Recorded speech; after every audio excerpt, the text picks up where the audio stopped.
I found out my dad wasn't really my dad 3 days after we buried him, thanks to a letter he left behind. He'd been gone barely 72 hours and already everything I thought I knew about myself turned out to be a lie. I'm Chris, 35, from Indiana, married with 2 kids, and I used to think I had a boring, stable life. Dad died from a heart attack in his sleep. No final words. No warning signs we hadn't already ignored. Just gone. He smoked too much, never listened to doctors, and everyone. Always said it would catch up to him one day. The funeral was quiet. A few family members, some old co-workers from a steel mill, and my mom didn't shed a single tear. She stood there like a statue while they lowered the casket, face blank, hands folded, like she'd already buried him years ago in her mind. My brother Mike flew in from Colorado and stayed just long enough to say the right things before disappearing back to whatever life he keeps so far away from us. After the service I stuck around to help Mom clean out the garage, not because she asked, just because I needed something to do, something to keep me from falling apart. That's when I found the lockbox. Same one I remembered from when I was a kid, bottom drawer of Dad's work desk, always locked and never mentioned. She gave me the key like it was nothing, like she didn't even remember what was inside or didn't care anymore. Inside were old papers, a cheap wristwatch, and a manila envelope with my name written in block letters, just Chris. I opened it without thinking, my hands already shaking, and saw the letter dated October 1989, the year I was born. He said if I was reading it, then he was gone, and he wanted me to know the truth. He wasn't my biological father, said he, and Mom agreed never to tell me, but he couldn't carry the lie to his grave, said he loved me anyway. I read it over and over, trying to process the words, like maybe the 5th time around it would say something different. I turned to Mom and asked what it meant, but she looked down and said, "It doesn't change anything, he was your father." I asked who my real father was and she just shook her head, told me it didn't matter, told me to let it go. Then she walked away like we just had a normal conversation and not torn my identity in half. I didn't chase her, just stood there with the letter, staring at the name I'd carried my whole life like maybe it didn't belong to me anymore. I haven't slept right since. I didn't tell my wife right away. I couldn't even say it out loud at first. Like if I kept quiet it wouldn't be real. I hid the letter in the back of my toolbox under some old socket wrenches I never use. Checked it 3 times that night just to make sure it was still there. Every time I closed my eyes I saw the words again, typed in that stiff, formal way like he didn't know how to talk to me without sounding like a stranger. I wanted to be angry at him but I couldn't, because I knew he probably wrote that letter with shaking hands and a guilty heart. I wanted to be angry at my mom too, but all I felt was this dull kind of ache, like someone had kicked me in the chest but never pulled their foot back. I spent the next day at work pretending to care about machine noise and safety checks while my head kept circling the same question. Who the hell is my real father? I thought about calling Mike, but he'd never been good with emotional stuff, and something told me he didn't know either, otherwise he would have said something by now. That night after the kids went to bed, I sat on the porch with a beer in my hand and finally told my wife everything. She didn't say anything for a while, just stared at me like she was watching a car accident happen in slow motion. Then she asked the same thing I'd been asking myself. Did I want to find him? I told her I didn't know, because I didn't even know if I could handle the answer. What if he's dead? What if he's alive but wants nothing to do with me? What if he's someone I already know? The next morning I called Mom, asked if I could come by and talk, and she said fine but made it sound like she was doing me a favor. I sat at her kitchen table while she made coffee like it was any normal Saturday, like nothing in our lives had been flipped upside down. I asked her again who he was, and this time she looked me in the eye and said, "It was a mistake, Chris. And it happened before your father," and I got serious. I said, "That doesn't answer the question." She just sighed, turned her back to me, and said his name doesn't matter. I stood up, pushed my chair back, told her if she wasn't going to tell me then I'd find out on my own. She didn't stop me, didn't call after me, just stood at the counter stirring her coffee like I just asked about the weather. I got in my truck and drove straight to Walgreens. Bought one of those Ancestry DNA kits and spit in the damn tube in the parking lot. The hardest part about waiting for those results wasn't the time, it was the silence, the feeling that every second was wasted truth. I didn't tell anyone at first, not my wife, not my brother, not even my best friend, because I didn't know how to explain what I was hoping to find. It felt like gambling with my own identity, like spinning a wheel that might land on something I'd wish I could unsee. The days blurred together. Work felt pointless, food tasted wrong, even my kids' voices sounded far away, like I was moving through someone else's dream. Every time I looked in the mirror I tried to find pieces of my dad's face, just to reassure myself that love had meant more than blood, but all I could see was doubt, and behind that, a version of me I didn't recognize, like I'd been slowly erased and never noticed until now. After 10 days the email came in, just a notification that my results were ready, plain as anything. Like it wasn't about to shake the ground I stood on. I sat in the bathroom with the door locked and my phone in my lap, staring at the screen like it might burn my hands. When I opened the report, it didn't give me a name right away, just percentages, regions, and then a list of DNA matches. The top match wasn't Mike, wasn't anyone I recognized, but it said close family, possible half-sibling, and that was all it took for my hands to start shaking. The name was Kevin M. I clicked on the profile and saw a face that looked vaguely like mine. Same chin, same eyebrows, older by maybe 10 years. I felt cold all over. I took a screenshot and sent it to my wife with just one line. "I think I found him." A minute later she was calling me, asking if I was okay. asking what I wanted to do next, and I didn't have an answer for either question. I messaged Kevin, nothing long, just said, hey, I think we might be related, I'm trying to figure out some family stuff. It took him 4 hours to reply. He said he'd done the test out of curiosity a year ago, didn't think much of it, asked if I had any more details. I told him I was born in 1989 Indiana, and I just found out the man who raised me wasn't my biological dad. There was a long pause before he messaged back again. He said, are you saying your mom is Lori? That hit harder than I expected. I just stared at the name like it had been pulled from a locked drawer I never meant to open. I wrote back yes. He didn't reply for another day. That whole day I kept checking my phone like a teenager waiting on a crush. Every buzz made my heart stutter in my chest. At work I dropped a wrench, forgot to tighten a bolt, couldn't focus on anything except the name Kevin and how he knew my mom. That night I sat on the couch while the kids watched cartoons and I kept refreshing the app like my life depended on it. Finally, just after midnight, his reply came in. He said, I think you're my brother. My dad's name was Mark. I read the name 5 times slowly, like maybe it would turn into someone else's. Mark. It meant nothing at first, just a plain name, no memory attached, no weight, until I started digging. Kevin sent a photo. His dad looked like me, or maybe I looked like him. Hard to tell through the grainy old picture, but the resemblance hit hard. Same nose, same hairline, same damn eyes. I asked Kevin where Mark lived, what he did, and he said he passed away in 2006, cancer. Lived a few towns over from where I grew up. I stared at the screen thinking how close he'd been, how many times we could have crossed paths without knowing. I asked if he ever knew my mom. He said yeah, she and Mark dated for a while in the late 80s. Said it ended fast and messy. That lined up. I thanked him, told him I needed some time, and he said he understood, told me to reach out if I wanted to talk again. I sat in my truck after that, just sitting in the dark with the windows down, trying to imagine my mom at 22 sneaking around with a guy she never talked about. I drove to her house the next morning and knocked on the door like a stranger. No warning, no call ahead. She answered in a robe, hair up, eyes cold as ever. I told her I'd found Kevin, told her I knew about Mark, and I wanted to know why she hid it from me. She didn't ask how, didn't deny anything, just looked past me like I wasn't her son anymore. Then she said, because it would have ruined everything. He wasn't a good man. I asked if he hurt her. She said, no, just that he was married and never planned to leave his wife. Said she didn't want to raise a child in that kind of lie. I asked why she didn't just tell me the truth when I got older. She said because by then it didn't matter. She said my dad, the man who raised me, chose me, and that was enough. But it wasn't not for me. I walked out without saying another word, and for the first time since he died, I felt like I had no parents left at all. The drive home felt longer than usual, like every stoplight was dragging me back through memories I wasn't sure were mine anymore. I kept seeing my dad's face. My real dad, the one who raised me, not Mark, and wondering if he knew I'd eventually find out. Maybe that's why he left the letter. Maybe he hoped I'd let it be. Or maybe he knew me better than I thought and figured I'd go digging anyway. My wife was waiting at the door when I pulled in, arms crossed, face tight, like she'd been holding everything. And since my message, I told her everything, all of it, from Kevin to Mark to what my mom said. She just listened, didn't interrupt, didn't try to fix it, just let me pour it out like blood from a wound. When I was done, she asked one question. Do you feel better now? I didn't. I felt worse. I felt like I'd torn open something old and infected, and now I was just watching it rot. But I told her the truth. I'm glad I know, even if it hurt, even if it changed how I saw everything I needed to know. A few days later Kevin messaged again. He said he talked to his mom and she confirmed the timeline. Said Mark admitted to brief thing with my mom but never mentioned a kid. I didn't reply right away. I wasn't sure what I wanted from him. We were connected by blood, but nothing else. No shared childhood, no holidays. Just a man neither of us really knew. That weekend I took a long drive out past the county line. Found Mark's old address through some online records. Just needed to see it for myself. The house was gone, replaced by a gas station and a vape shop. Nothing left but gravel and ghosts. I parked across the street and sat there for 20 minutes, watching strangers buy snacks and scratch-offs on the spot where my biological father used to live. That night I dreamed about him, not how he looked but how he sounded, imagined him laughing, imagined him saying my name for the first time. When I woke up I realized I'd been holding my breath. I started writing things down after that. Not for a book or anything, just for me, to keep track of who I was and who I thought I was. I didn't tell Mike. Not yet. I didn't know how. I wasn't ready to see what it would do to him. Especially if he turned out to be Dad's only real son. That thought hit me harder than I expected. What if I was the mistake and he wasn't?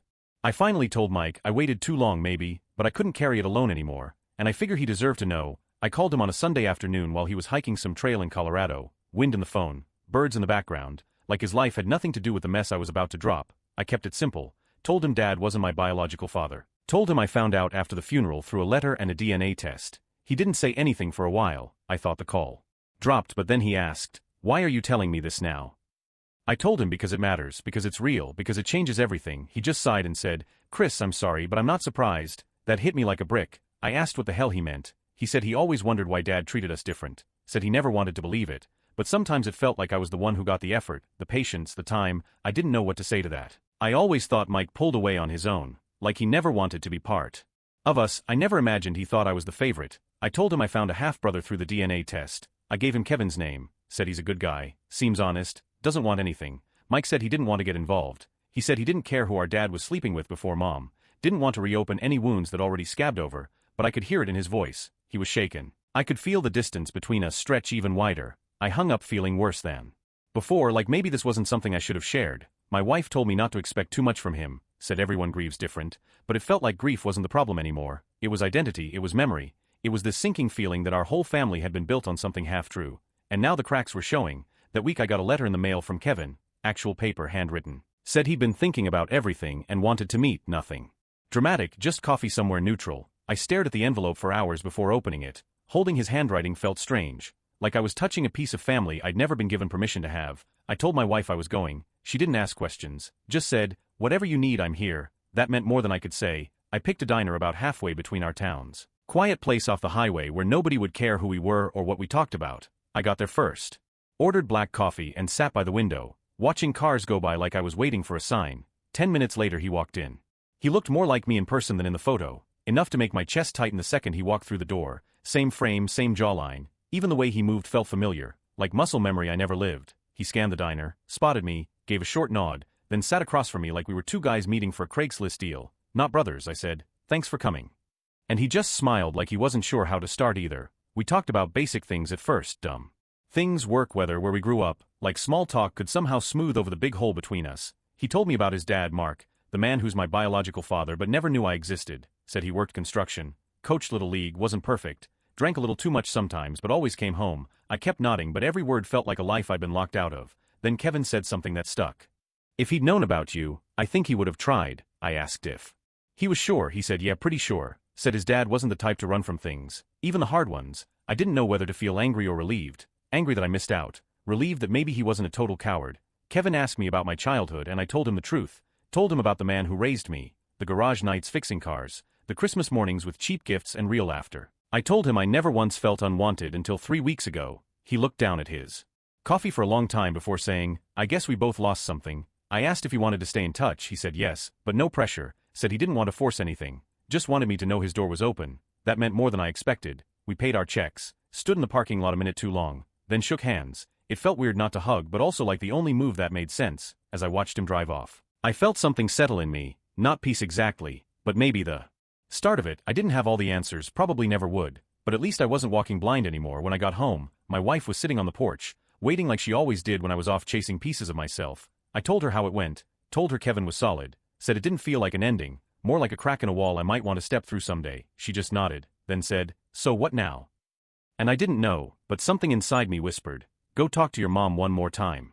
I didn't call ahead, just drove straight to my mom's house like the engine knew the way and my hands couldn't stop it. She answered the door slow, like she already knew it was me, like she'd been expecting this moment since the last one ended. I asked if we could talk. She looked tired, not just in the face, but deep in the shoulders, like holding this secret for decades finally started to show in her bones. She made tea without saying a word, sat across from me at the kitchen table we'd eaten 1,000 meals at, and waited. I told her I met Kevin. I told her I saw his face, shook his hand, heard about Mark and the kind of father he'd been to someone else. She didn't flinch, just stirred her tea slowly like each circle brought her further away from whatever guilt she was sitting in. I asked why she really kept it from me. Not the surface answer, not didn't matter. I wanted the real one. She looked up then. Eyes glassy, voice low. Said she was 22, scared, alone, and when she found out she was pregnant, Mark was gone. Said she thought about telling him but didn't want to be the other woman forever. Didn't want to be someone's secret again. Then she met Dad, not even 6 months later. Said he knew from the beginning. I stopped her there. He knew.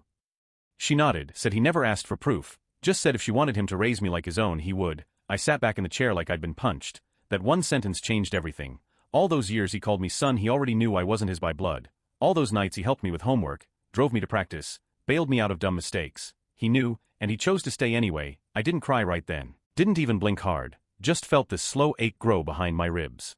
Like a bruise finally settling in. I asked why she let me think otherwise. Why she never told me the truth after he died. She looked older than I've ever seen her and said, "Because I didn't want to lose the version of him you had." I wanted to scream. I wanted to throw that damn tea across the room. But I didn't. I just stood up, thanked her for the truth, and told her I wish she'd trusted me with it sooner. She didn't follow me out, didn't try to fix it, and for once, I didn't want her to. I sat in my truck outside her house for a long time after that, holding the steering wheel like it might stop me from falling apart. My phone buzzed. It was Kevin. He sent a photo. It was an old photo, grainy and yellowed, taken sometime in the late 80s. Two people standing in front of a truck, Mark and my mom. He had his arm around her shoulder and she was leaning into him like they'd been doing that forever, like it was natural. I stared at it so long my phone went dark twice. I'd never seen my mom look like that, young, open, not guarded like the woman who raised me. I zoomed in on Mark's face. Tried to memorize it. Tried to imagine what his voice sounded like, how he walked, how he laughed. I texted Kevin, "Where'd you get this?" He said his mom found it in an old album. Didn't know what to do with it. Figured I should see. I thanked him. Told him it helped. But the truth is I didn't know what to do with it either. Seeing them like that, before the lies, before the silence, felt like reading the first page of a book I'd already lived the last chapter of. That night I sat in my garage with a beer in my hand and Dad's old watch in the other. The same one I'd found in the lockbox. It didn't tick anymore. Hadn't in years. But I couldn't bring myself to get it fixed. It felt right that it had stopped. Like him. Like time froze the day he wrote that letter and left me with all the pieces. I whispered a thank you into the empty air. Because I realized then how much strength it must have taken him to raise a child he knew wasn't his.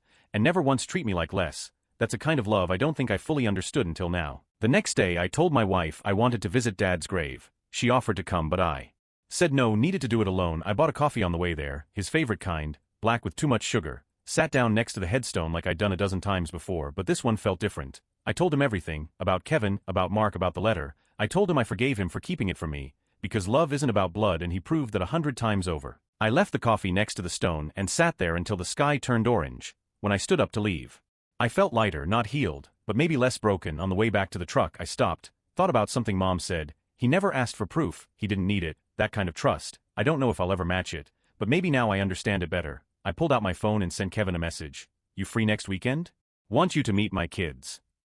He said yes without hesitation, told me to send the time and place, said he was looking forward to it, and meant it. That weekend we met at a park not far from my house. Wide open fields, playgrounds, enough space for the kids to run and enough quiet for adults to talk. I brought them early, let them burn off some energy while I waited, pacing the sidewalk like a nervous kid before a school play. Kevin pulled up right on time. Casual jeans, warm smile, holding a small gift bag like he wasn't sure what the rules were. My daughter ran up first, fearless like always, asked who he was, and before I could speak he knelt down and said, "I'm kind of like your uncle, I guess." She beamed. That was enough for her. My son was slower to warm up, shy, hung back a bit, but Kevin didn't push. He just sat on the bench, asked their names, asked about school, listened like he'd been doing it his whole life. I watched from a few feet away, trying to understand how a total stranger could feel this familiar. After a while we walked while the kids played. I told him more about Dad, the man who raised me, the lessons he left behind. He told me stories about Mark, stuff I hadn't heard yet, small things. How he hated eggs, how he used to sing along to Springsteen in the car, how he always carried a pocket knife even when he didn't need it.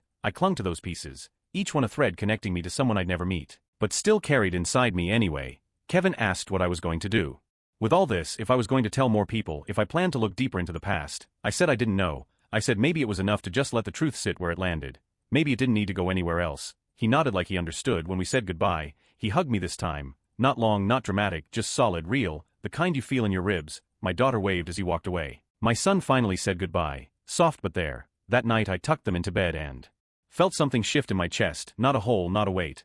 Just space, like I'd cleared enough wreckage to finally breathe again. I sat on the porch with my wife, watched the sky turn purple, and told her I was tired but okay. She said, "You sure?"